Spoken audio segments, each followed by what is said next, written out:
अमन और शांति के सिपाही को अमन और शांति के सिपाही को लश्कर की जरूरत क्या।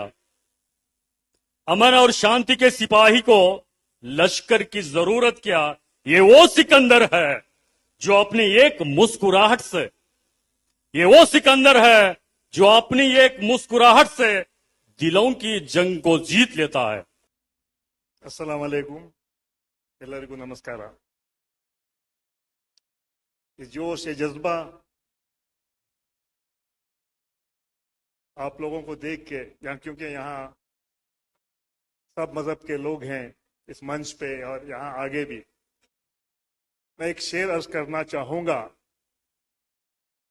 ना हिंदू नजर आए ना मुसलमान नजर आए, ना हिंदू नजर आए ना मुसलमान नजर आए, इंसानियत किस महफिल में इंसान नजर आए। ಇಂದಿನ ಈ ಕಾರ್ಯಕ್ರಮ ಇದೊಂದು ಐತಿಹಾಸಿಕ ಕಾರ್ಯಕ್ರಮ। ಪ್ರವಾದಿ ಮೊಹಮ್ಮದ್ ಅವರ 1500ನೇ ಜಯಂತಿ, ಆ ಹಿನ್ನೆಲೆಯಲ್ಲಿ ವಿಶ್ವ ಶಾಂತಿ ಹಾಗೂ ಸೂಫಿ ಸಂತರ ಸಮಾವೇಶವನ್ನು ಬಸವ ಕಲ್ಯಾಣದಲ್ಲಿ ಹಮ್ಮಿಕೊಂಡಿದ್ದೀವಿ।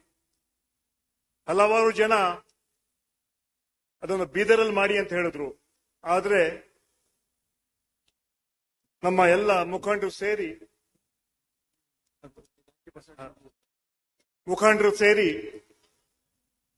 ಬಸವ ಕಲ್ಯಾಣ ಸೂಫಿ ಸಂತರ ನಾಡು, ಬಸವಣ್ಣವರ ನಾಡು, ಅನುಭವ ಮಂಟಪ ಹಾಗೂ ಸಂತರ ನಾಡು, ಆ ಹಿನ್ನೆಲೆಯಲ್ಲಿ ಈ ಕಾರ್ಯಕ್ರಮ ನಾವು ಅಲ್ಲಿ ಹಮ್ಮಿಕೊಂಡಿದ್ದೇವೆ। ಈ ಕಾರ್ಯಕ್ರಮ ಶಾಂತಿ, ನೆಮ್ಮದಿ, ಸಹಬಾಳ್ವೆ ಹಾಗೂ ಅಭಿವೃದ್ಧಿ ಮಾಡುವಂತಹ ಕಾರ್ಯಕ್ರಮ। ಆ ಹಿನ್ನೆಲೆಯಲ್ಲಿ ನಾವು ಹೆಚ್ಚಾಗಿ ಭಾಷಣ ಮಾಡಕ್ಕೆ ಹೋಗಲ್ಲ, ಯಾಕಂದ್ರೆ ವೇದಿಕೆಯಲ್ಲಿ ಸಾಕಷ್ಟು ಈಗ ನಾಯಕರುಗಳಿದ್ದಾರೆ, ಅವರ ಮಾತುಗಳು ಕೇಳಬೇಕು, ಅದರ ಮೂಲಕ ಒಂದು ಸಂದೇಶ ಹೋಗ್ಲಿ, ಶಾಂತಿಯ ಸಂದೇಶ ಹೇಳೋಂಥ ಮಾತನ್ನ ಹೇಳ್ತಾ, बुजुर्गों, नौजवान साथियों, ज्यादा वक्त नहीं लूंगा। मैं आप लोगों का शुक्रिया अदा करना चाहता हूं कि आप लोग यहां आए, इस प्रोग्राम को कामयाब बनाएं। मैं आप लोगों को कहना चाहूंगा, आजादी के 50 साल बावजूद मुसलमानों को शक की नजर से देखते हैं।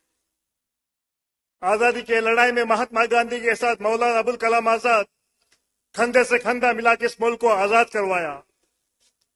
मुसलमानों ने कुर्बानी दी, शहीदी दी, लेकिन आज भी हमें शक की नजर देखते हैं।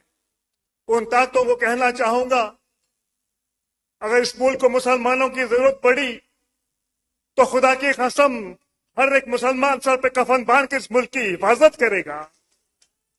शहीदों की चिताओं पे लगेंगे हर बरस मेले, वतन पे मरने वालों का यही माही निशान होगा। मैं ज्यादा न कहते हुए आप लोगों का शुक्रिया अदा करता हूं कि हम एक होके हमें जीना है।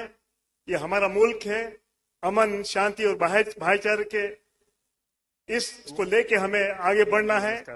अगर मुल्क को तरक्की करना है तो सब लोगों को साथ मिलकर चलना है।